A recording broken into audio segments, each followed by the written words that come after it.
Hey guys, I hope you're good. This is Max from MHS Pod, and today we will see how we can create this really nice effect using Vex and Boolean. This is a nice circle packing effect, directly inspired by the work from Li Chingi or Shingai Liberty, I don't know. And by going through his image, I noticed that he used a different technique called packing. With UV layout. You must know that Entagma made a really nice tutorial called abusing the UV layout sub for geometry packing. So I recommend you to check out this tutorial if you want to learn another method for packing, but today we will not use this technique to pack our circle and create this artwork. I will quickly show you how to use, of course, the most simplest technique from Entagma, just to explain the difference between the two techniques, and we will also see how we can create our Vex snippets. So each time you will be able to append your point cloud to append your packing Vex, and this technique was found with Enzo. It's a member from the community, a long-time member from the community, so you must thank Enzo because he's the guy who made the tutorial and the French version of the tutorial. Now let's jump into Houdini and have a quick look at the Entagma's technique. It's not really the tutorial yet, but I want to show you that you can achieve this effect with the circle too, using their technique, but let's do it in Vex in a few minutes. So we can have one big and one small circle. We need to have a grid because we will use the UV layout node. Let's have it one by one, 2 rows and 2 columns. Let's scatter points. Let's have less points. And let's use again our favorite sub copy to point and see what's going on. I can use randomize, attribute randomize here, and set it to scale. We can set a limit of 0.2 and 1.5, for example, to have a bigger variation. And here I can use the UV layout node. Few things, I will need to have this circle as a polygon, so I need to have more divisions, and I think this 1, 2 will need to be a polygon. And I need to change the space from UV to P, and I need to change the projection to ZX. And you see it's backed, and I can change the number here, and you see it's walking, but it's not super interesting visually. I mean, if you use a lot of different shapes, it could be great, but you don't have like particular shapes like I show you. So in most cases it could be useful, like in the Entagma tutorial, but I like to be more creative using different techniques. Here in the UV layout, again, I can change, and I will go to pack into, and I can pack into island from the second input. And I will be able to pack things into this big circle. So you see here, and why it's not working, let's see. Pack into inland. I need to use the UV attribute P again, and ZX projection. Yeah, it's working. And it's a bit more interesting here. I can use the reverse, because you see everything is sort of grayish. So let's revert everything, and we can extrude everything. That's the Entagma's technique, and it's pretty great. I love it, and you can quickly create interesting things. But let's have a look at a different approach. Now let's create something with our method. And again, big up to Enzo for this. So let's create a circle. Let's put it into a polygon, ZX, bigger number, and let's create a scatter and a copied points. And let's use this same circle into scatter in here because we will solve it by using our attribute triangle. So let's create an attribute triangle here. And if you don't understand what we're doing, do not hesitate at any moment to highlight an expression and hit F1.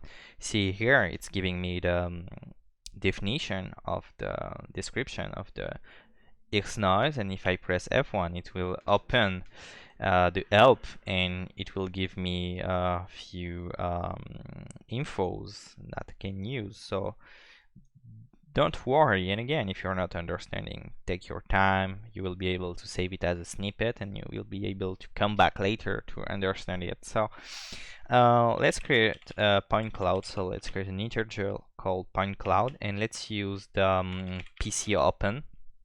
Again, if you're not understanding, let's highlight it and press 1, so it will return the handle to a point cloud file, and you will be able to see how we can use the syntax. So we'll use the syntax here, and you see each time it will explain what you should use. So the up input, it will be an integer, here the string, vector, vector p, float, and integer. So if you're not understanding what I'm writing, take a time, open the help, and understand what we're doing, because like everything is super nicely explained in the help, and even sometime for some expression or help, you will find help files that could help you. So okay, so let's type our expression. So 0 string p, let's use p again, and we will type 10 and 2. Again, if you don't understand, press F1, take a time, try to understand what we are using, radius, max point, etc., etc. And so you will be able to modify it and use it in different cases if you want. Now let's create a vector, let's call it found, and let's use the expression PC import by YEDXV, and let's open our P cloud here, P and 1. So now we want to use these infos to calculate the length of the vector found. We want to have the minus of p and divide it by 2, so it will do a calculation and back everything by calculating the distance in the point cloud. And so let's type pscale equal length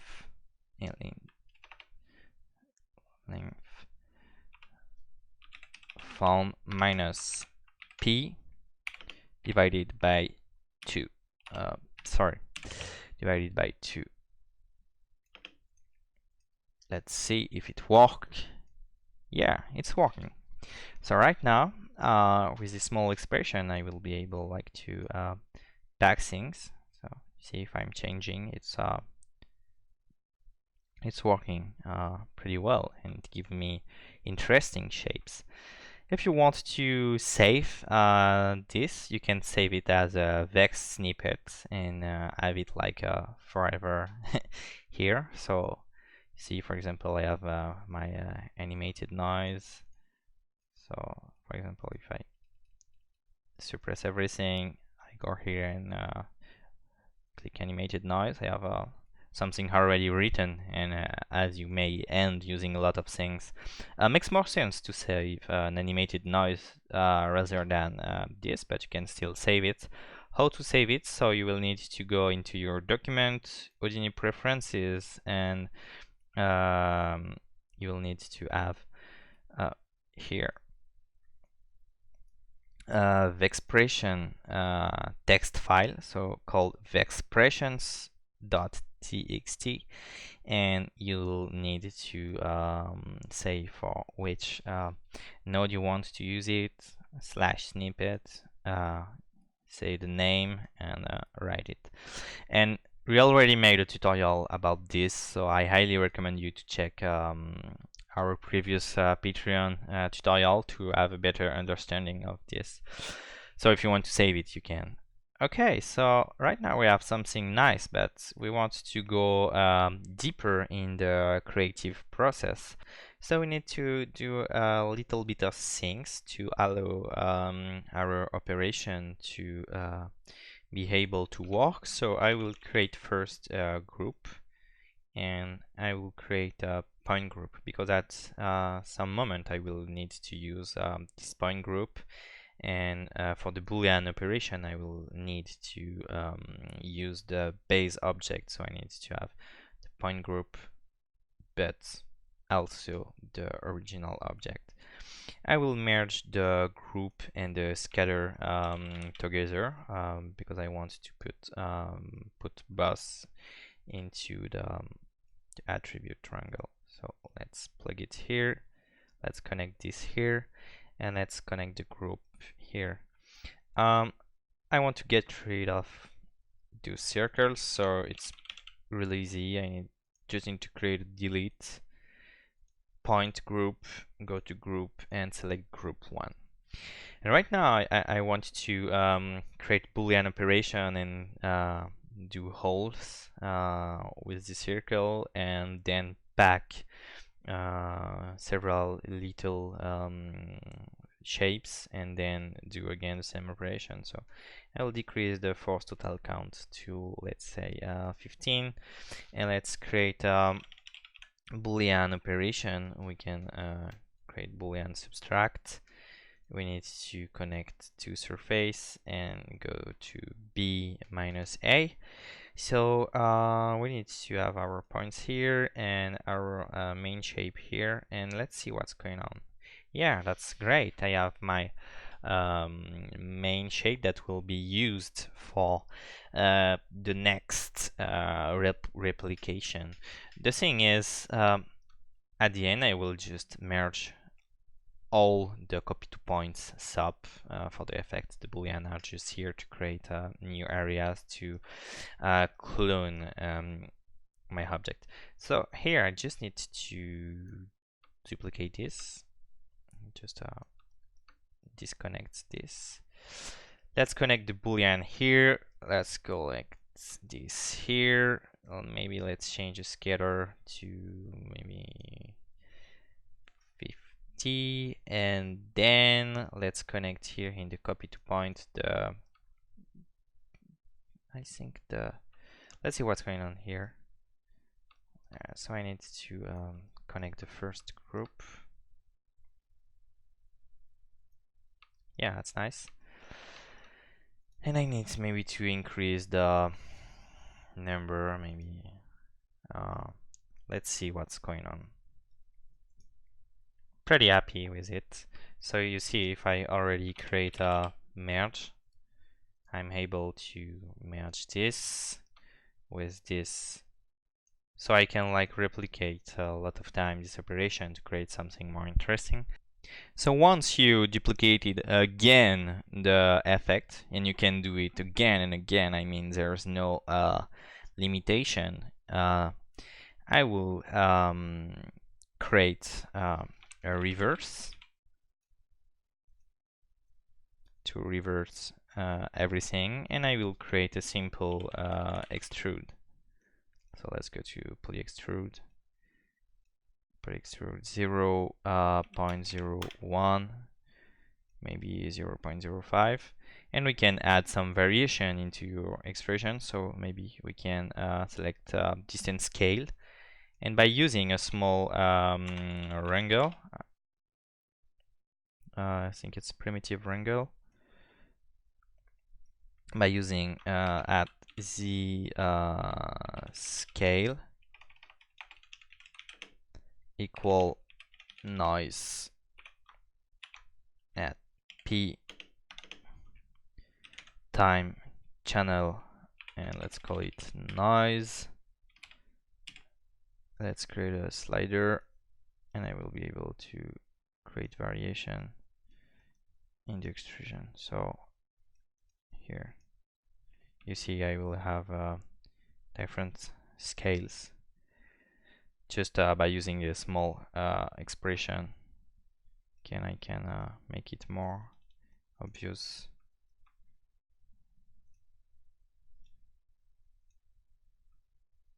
So it will allow you to create something else. And like any of my tutorial, I will quickly make a render.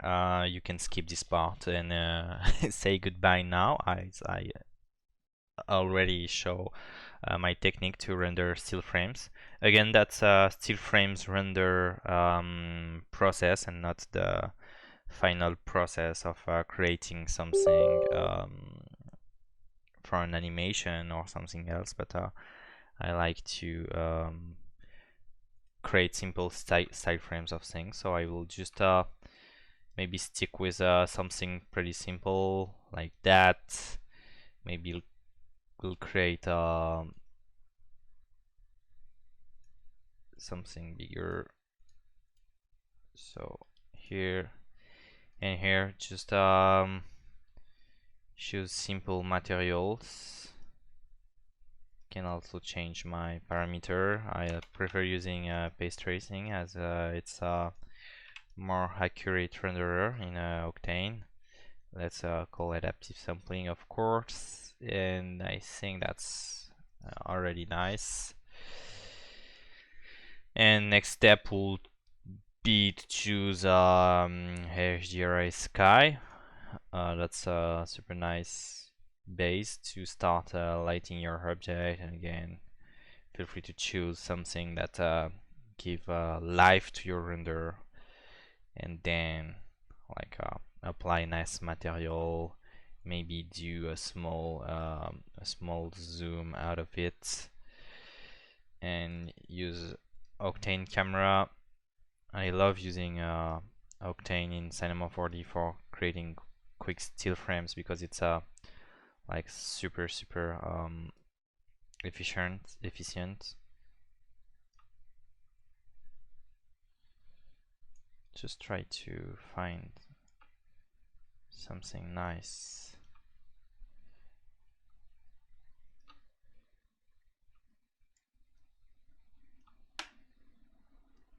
And once you find something nice, you can still add aperture, and I love adding aperture to the image, and